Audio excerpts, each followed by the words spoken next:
Voilà, mesdames, messieurs, fidèles téléspectateurs de Télé Plus, bonjour et bienvenue à ces grands magazines que vous aimez tant, le magazine Invité. Comme vous le savez, ici on reçoit un seul invité avec qui nous allons débattre sur un sujet bien déterminé. Alors, mesdames, messieurs, les plaisirs et pour nous de vous savoir nombreux devant vos postes téléviseurs en train d'attendre cette très belle émission. Aujourd'hui, nous allons parler de la jeunesse. Donc voilà, l'apport de la jeunesse dans la gestion de la RDC. C'est vrai que, comme vous le savez, quand les pays se développent, nous tous, nous devons consentir les efforts pour permettre son développement rapide. Alors voilà, aujourd'hui, nous allons parler de la gestion de la nation congolaise.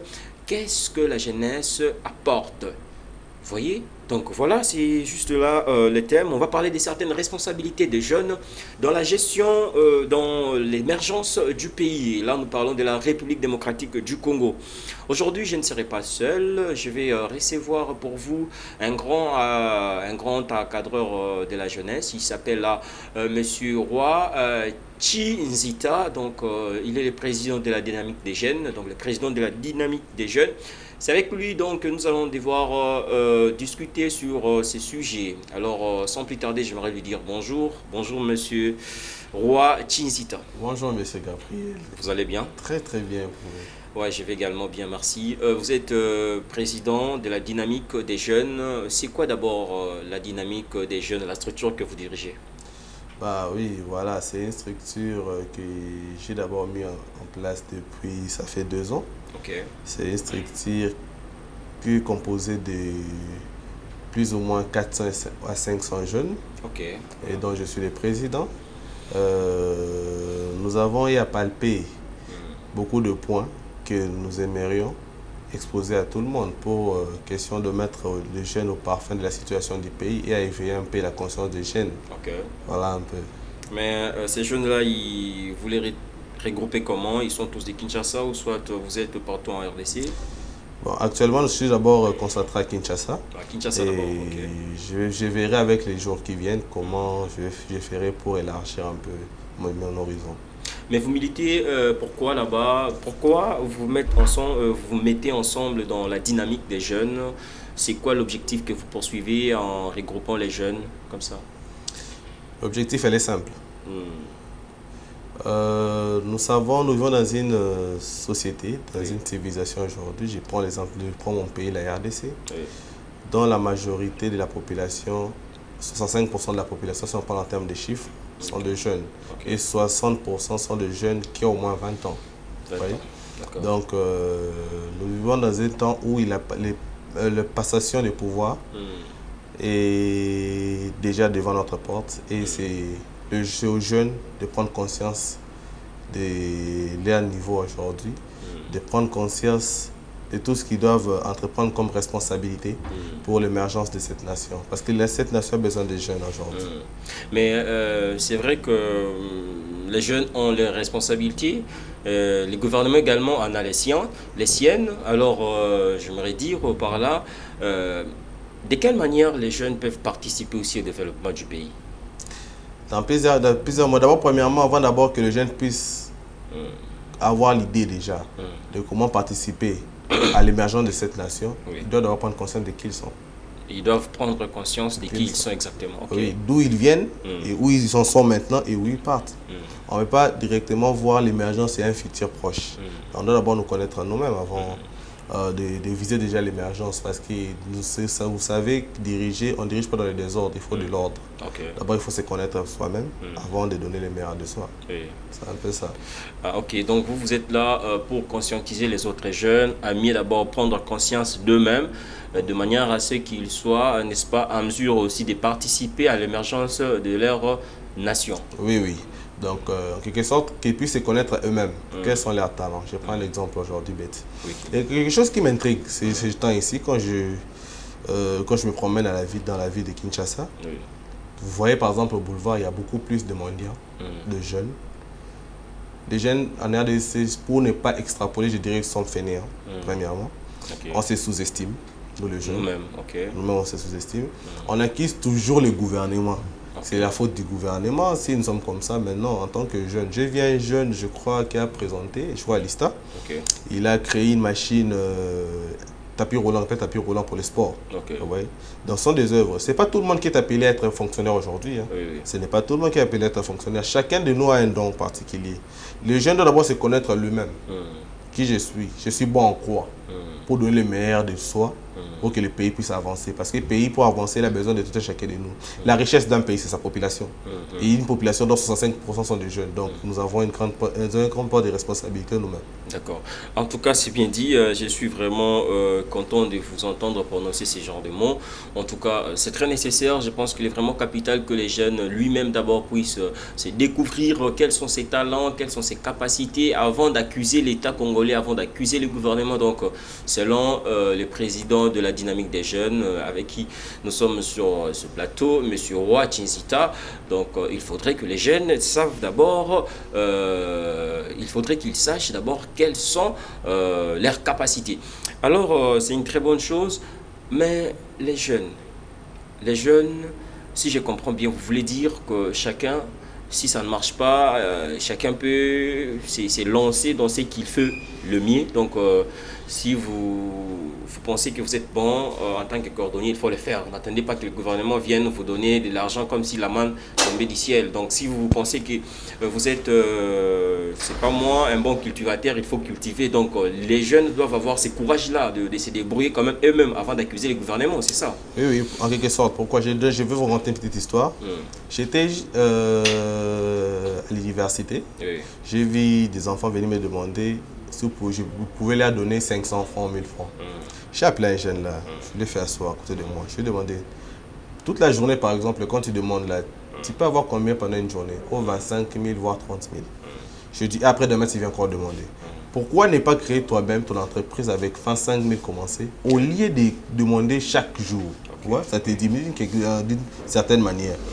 Parce que je me vois mal, tu as 30 000 aujourd'hui. Tu peux manger et dépenser 5 000 et le reste, tu gardes pour toi-même. Donc, ton entreprise crée ton entreprise. L'esprit de créativité manque aux jeunes. C'est un peu ça, l'esprit de créativité. Le gouvernement ne peut pas tout faire. C'est ça. Ouais. Alors, par là, j'aimerais déjà poser une petite question. Dans ce cas, alors, quelles sont les obligations du gouvernement, soit les responsabilités du gouvernement vis-à-vis de la jeunesse? Les responsabilités pour moi, si je dois parler par rapport au gouvernement, le gouvernement, lui, doit accompagner les jeunes dans leur initiative. Ouais. Accompagner, mettre le moyen possible. Donc, c'est le plan moral, financier, tous les plans pour que les jeunes puissent se sentir bien. Parce qu'aujourd'hui, vous avez une jeunesse responsable, épanouie mentalement. Ah, mais de quoi vous parlez? Une jeunesse responsable, épanouie mentalement. Aujourd'hui, avec des bombés, on voit des jeunes par-ci par-là qui se lancent dans des pratiques qui ne sont pas louables. Hein. Déjà, on veut qu'on se le dise. La jeunesse a besoin d'encadrement. Oui. L'encadrement commence d'abord à la maison, à l'école, à l'église, même à la rue, l'encadrement aussi. Donc, d'abord, les points qu'on doit beaucoup plus épingler, c'est au niveau de l'école. L'éducation. L'éducation, voilà. C'est l'école, l'éducation. Tout commence par là. Ouais. Je vous ai dit que ce n'est pas tout le monde qui est appelé à être, par exemple, politicien. Ce n'est pas tout le monde qui est appelé à être fonctionnaire. Ce n'est pas tout le monde qui est appelé à être, par exemple, architecte. C'est ça. Chaque personne a son don. C'est au niveau de l'éducation qu'on va savoir que lui, il est bon à ça, lui, il est bon à ça. Et lui-même, c'est à ce niveau-là qu'il peut se découvrir. Voilà, se découvrir lui-même. Et en se découvrant lui-même, il vous donnera le meilleur de lui. Quand c'est l'édition, on va entrer sur les plans économiques. Et le pays, la jeunesse produit quoi pour le pays? Qu'est-ce que la jeunesse produit? On parle de taux de pourcentage de recettes accumulées. Les jeunes ont contribué à combien de pourcents pour se plaindre que le gouvernement ne fait rien, ne prend rien?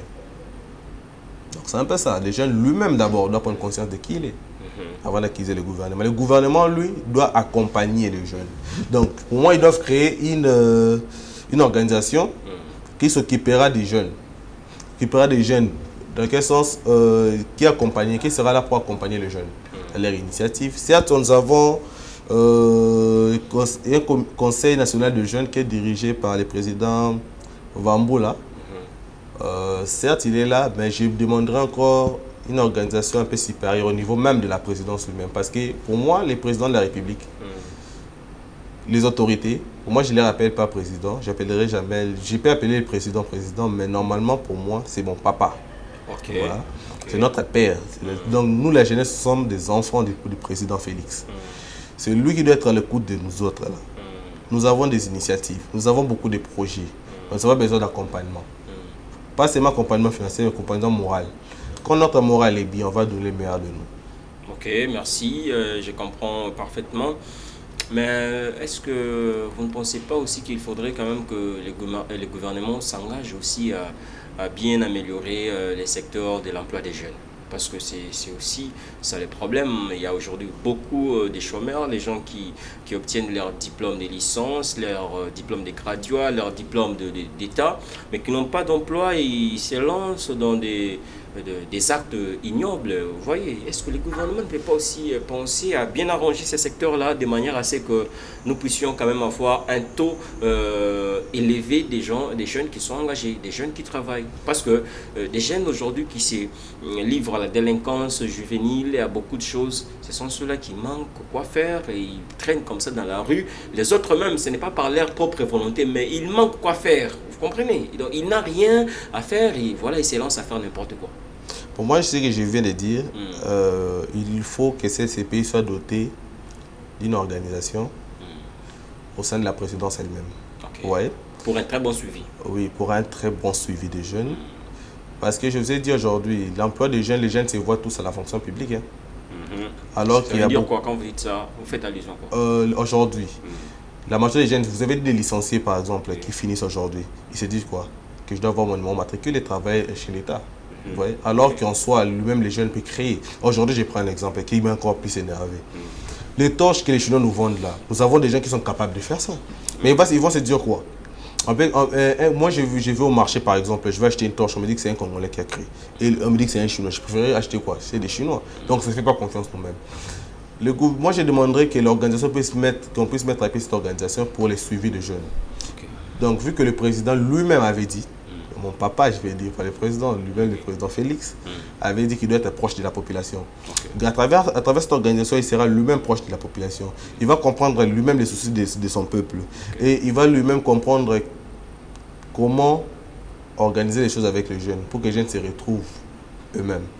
Et hormis ça aussi, on doit aussi épingler sur le plan éducation, on doit marteler sur ça. Pourquoi? Vous dites que les jeunes aujourd'hui se livrent à la délinquance et tout. Ce n'est pas par manque à faire, mais c'est par manque de moyens, par exemple. Justement, ça revient au même, quand on manque de moyens, on n'a pas à quoi faire.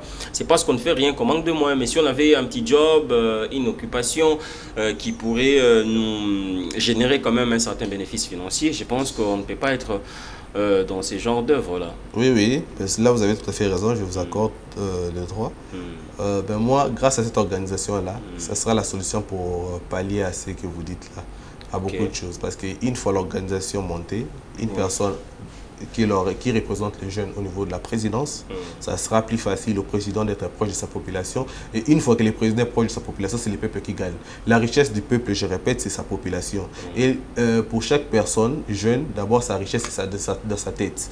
Quand le mental est riche, c'est plus facile pour aller de l'avant. Quand le mental est riche, il est posé, il est normal, je pense que tout ira bien. Oui. D'abord, c'est même pas les finances. Il faut d'abord chercher à avoir les soutiens. Quand je parle de soutien, c'est soutien moral. Les autorités accompagnent les jeunes. Ça fait du bien quand tu sais que j'ai fait et que les autorités ont venu par exemple voir. Ça va encore plus se motiver. Alors voilà, mais j'aimerais quand même épingler un point très très intéressant. Vous savez, dernièrement, ce que je constate, c'est que nous recevons des vidéos de part et d'autre, ici et là, et on nous envoie des vidéos où il y a des jeunes, des mineurs même, des jeunes garçons de 14 ans, des 12 ans, des 13 ans, qui sont en train de couper les têtes des gens, à Béni et tout ça. Et je me dis, certaines personnes disent que ce sont des Ougandais, des ADF, donc des Ougandais mélangés aux Congolais et tout ça. Alors, ça fait très mal, ça fait vraiment mal à qui vous là-bas, voulais-je dire, à Béni. Des gens qui tuent là, certaines personnes disent que ce sont des Congolais eux-mêmes qui se tuent. Et parmi ces Congolais, il y a des jeunes. Vous voyez, tout ça, ça fait mal quand la jeunesse se livre dans ces genres d'actions-là.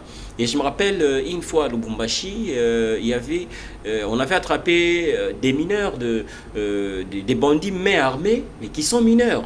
Tout ça. Donc, est-ce que c'est les gouvernements, en dehors de l'argent et tout ça, les gouvernements manquent aussi l'encadrement. Donc, les gouvernements ne savent pas s'orienter dans l'encadrement des jeunes. Bah, on peut dire ça, oui. Actuellement, le gouvernement se focalise beaucoup plus. Bon, actuellement, le gouvernement est un peu plus chargé, je peux dire. Le gouvernement est chargé, mais quand même, ce sont ses responsabilités. Le gouvernement devra comprendre qu'il a beaucoup de choses à faire. Voilà pourquoi il y a plusieurs ministres, chacun avec son secteur. C'est pour conjuguer des efforts afin que tout marche bien. Voilà pourquoi j'ai fait cette proposition de créer une organisation au sein de la présidence. Vous voyez, ça permettra aussi au président d'avoir le contrôle de sa jeunesse. Le RDC, nous sommes les léopards, mais les léopards endormis. Nous sommes des léopards, mais des léopards endormis. C'est fort ça. Pourquoi j'ai dit ça? Le léopard est l'animal le plus rapide du monde. Pour que la RDC puisse se réveiller et aller plus rapidement, il faut l'appui de la population. 100% de la population, comme un seul homme, s'élève comme un seul homme, et la RDC vaincra. Vous voyez? Et déjà, quand je vois, il y a 65% sont de jeunes. Dès que les jeunes comprennent leur part de responsabilité, par l'encadrement, l'éducation, ainsi, vous allez voir que ce sera plus facile pour les présidents de la République que notre cher papa de bien diriger et de bien s'en sortir facilement déjà. Parce que ce qui m'énerve, vous parlez d'ailleurs des gens, des enfants qui sont en train de faire des massacres, tout ça à l'Est. Moi d'ailleurs, ce qui m'énerve encore plus, ce sont des politiciens qui utilisent la jeunesse. Les politiciens, voilà, ça c'est un problème sérieux. Encore plus que tout. Pourquoi les jeunes ne sont pas des objets, hein? Vous voulez revendiquer quelque chose, revendiquer, mais pourquoi utiliser les jeunes? C'est beaucoup plus de jeunes qui meurent pendant ce genre de choses. Les jeunes qui avaient de l'avenir, qui avaient en plus la famille compter sur eux. Mais moi je me rappelle d'ailleurs, un jour là, à l'Assemblée nationale, il y avait, on avait attrapé un garçon là, un groupe de gens qui faisaient trop de bruit. Alors on a attrapé les policiers lui posaient des questions. Qu'est-ce que toi tu veux venir faire? Tu as un culotte et tout. Ça m'a dit non. C'est le président Mbosso qui nous avait amenés ici. On nous a pris à partir du camp Luka et voilà, nous sommes venus ici pour soutenir le président Mbosso. Tout ça, c'est l'utilisation de la jeunesse que nous déplorons. Ça, c'est quelque chose à bannir pour ces pays, pour cette nation. Faut pas regarder. Le problème est que les gens n'aiment pas ces pays. Oui, les gens n'aiment pas ces pays. Il faut aimer ces pays. Quand on parle d'aimer ces pays, il faut voir loin. Les enfants, tes petits-enfants et tes arrière-petits-enfants. Quel héritage vous allez leur laisser? C'est ça le problème. L'héritage d'abord, elle est mentale. En les utilisant, vous donnez 2000 francs, 3000 francs aux jeunes qui sortent pour votre intérêt personnel. Ils gagnent quoi? Rien du tout.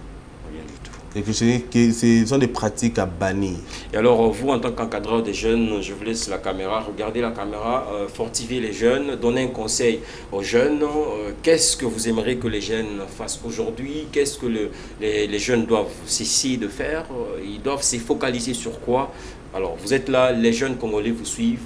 Vous avez des bonnes idées, vous avez des belles propositions, vous avez des bons conseils. Face à la caméra, vous pouvez vous adresser à tous les jeunes qui vous suivent en ce moment.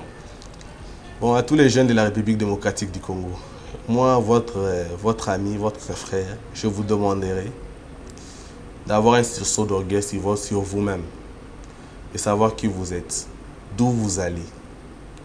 Vous voyez, nous n'aimerions pas que demain ou après-demain, que nous puissions revivre la même chose. Nos parents ont fait des erreurs, c'est à nous de corriger ces erreurs. Le pays, ça nous appartient, c'est notre pays, c'est notre Congo à nous. On doit être au-dessus dans 10, 20 ans. Donc ça, ce sera le coup que nous allons arriver avec la grâce de notre Seigneur. Voilà un peu ce que j'avais à dire pour les jeunes. En tout cas, merci beaucoup. Je pense que les jeunes vous ont vraiment suivi. C'est quelque chose de... Je pense que c'est vraiment émotif, c'est encourageant,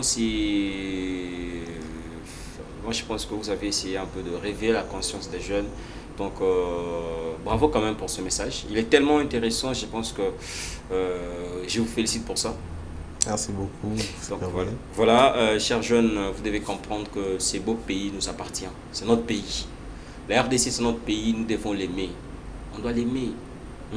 Ngaba, à Massina, à Matete, à Kitambo, partout quand j'entends, moi quand je suis la télévision, je vois des jeunes qui s'entretuent, des jeunes dans des quartiers, non, Bisotoko Marakunate, parce que ce sont des Koulouna, et pourtant eux-mêmes aussi sont Koulouna, mais ils ont fait même des clubs, donc non, on ne traverse pas de l'autre côté, les autres disent, nous également, nous ne traversons pas de l'autre côté parce qu'on ne s'entend pas, mais ça c'est vraiment de la pure distraction, chers jeunes, on doit s'élever.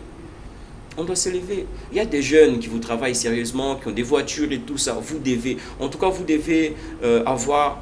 vous devez vraiment en avoir marre avec la vie actuelle, la vie que vous avez là. C'est comme ça que vous allez changer votre futur. En tout cas, vous devez d'abord être insatisfait de votre présent.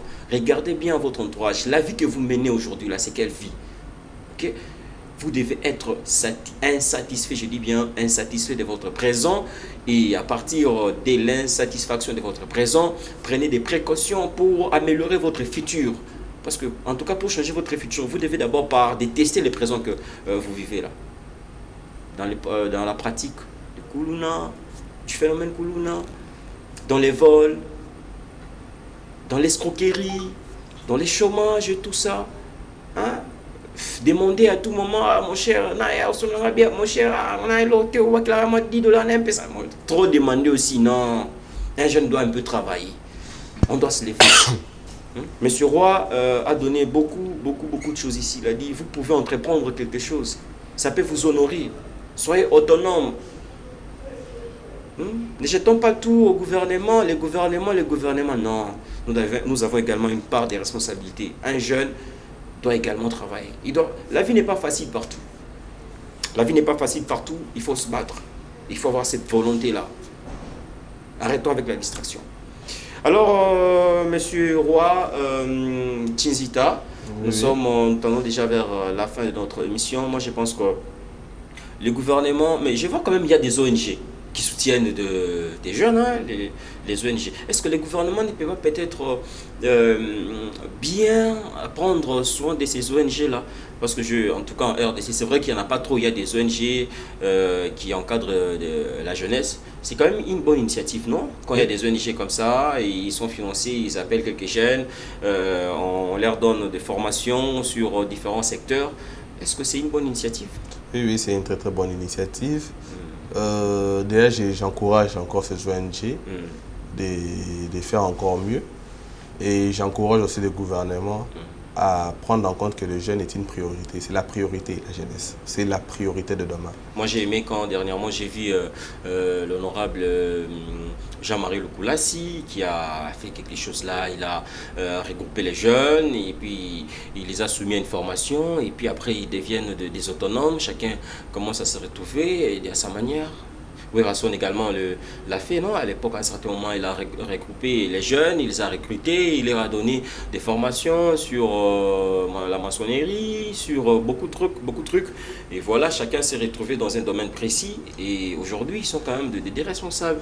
Est-ce qu'on ne peut pas vraiment encourager aussi ces genres de personnes, ceux-là qui ont des ONG? L'État ne peut pas vraiment mettre assez de moyens pour leur permettre encore d'encadrer davantage la jeunesse? Oui, tout à fait. Ils doivent mettre vraiment des moyens pour encadrer la jeunesse. Pourquoi? Moi, je veux aujourd'hui que les changements ne puissent pas avancer à pas tortiller. Non, je veux que l'avancement puisse être massif et rapide.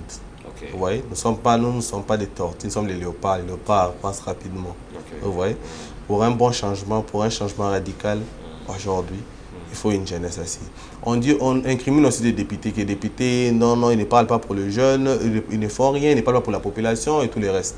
Moi, je dirais qui a voté ces députés, c'est vous-même, les jeunes. Oui. En âme et conscience. Même je ne sais pas s'il y avait la conscience à l'intérieur ou il y avait l'argent à l'intérieur. Soit il y avait des Thompson, un polo, un chapeau. Voilà. Il y a beaucoup de réalité. Hein? Les jeunes doivent être intelligents pour bien choisir leurs dirigeants. Vous voyez? Les dirigeants sont nos papas, nos responsables qui sont là pour nous. Donc les échéances 2023 qui arrivent, je demanderai vraiment aux jeunes, c'est vous qui donnez les pouvoirs, de bien faire des choix en âme et conscience. Vous voyez, pour que les erreurs du passé ne puissent pas se reproduire. Aujourd'hui, on souffre, nous souffrons seuls. Les autres qu'on a votés, ils sont là, ils sont bien assis. Et nous, nous souffrons seuls. Donc en 2023, on doit faire les choix en âme et conscience et encourager les initiatives du chef de l'État parce que notre papa, je sais avec ce que je vis, déjà il y a déjà beaucoup de changements dans beaucoup de secteurs. Voilà un peu. Merci beaucoup. Alors nous sommes vraiment à la fin de notre émission d'aujourd'hui. Je pense que c'est votre première fois, mais ce n'est pas votre dernière fois. De temps en temps, vous serez les bienvenus sur ces beaux plateaux. Nous allons parler de l'actualité politique, économique et tout. Bref, l'actualité du pays, surtout la participation de la jeunesse dans beaucoup de secteurs. On va parler de tous ces sujets-là prochainement. Sinon, votre dernier mot, c'est quoi votre mot de la fin? Bon, je remercie tout un chacun de nous, toutes les personnes qui m'ont encouragé à arriver jusqu'à là, qui m'ont motivé à arriver jusqu'à là. Et j'attends toujours les soutiens de tout un chacun de bonne foi qui puisse se soutenir et aller de l'avant. C'est tout ce que j'ai à dire. D'accord, merci mesdames, messieurs. Nous sommes vraiment à la fin de notre numéro invité d'aujourd'hui. Nous avons reçu pour vous le président de la dynamique des jeunes. Il s'appelle Monsieur Roy Tchinzita. Avec lui, nous avons échangé sur ces plateaux, sur l'émergence de la nation congolaise. Et voilà, les responsabilités de la jeunesse sont où? Les responsabilités du gouvernement également sont où? Donc, avec lui, vous avez vraiment compris ce que les jeunes peuvent faire et ce que les gouvernements également peuvent faire pour son développement. Accompagner aussi des jeunes. Donc, c'était vraiment intéressant, comme vous l'avez remarqué.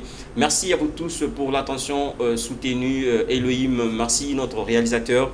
En tout cas, nous sommes ensemble. Je pense que nous nous retrouverons très très prochainement. Au revoir.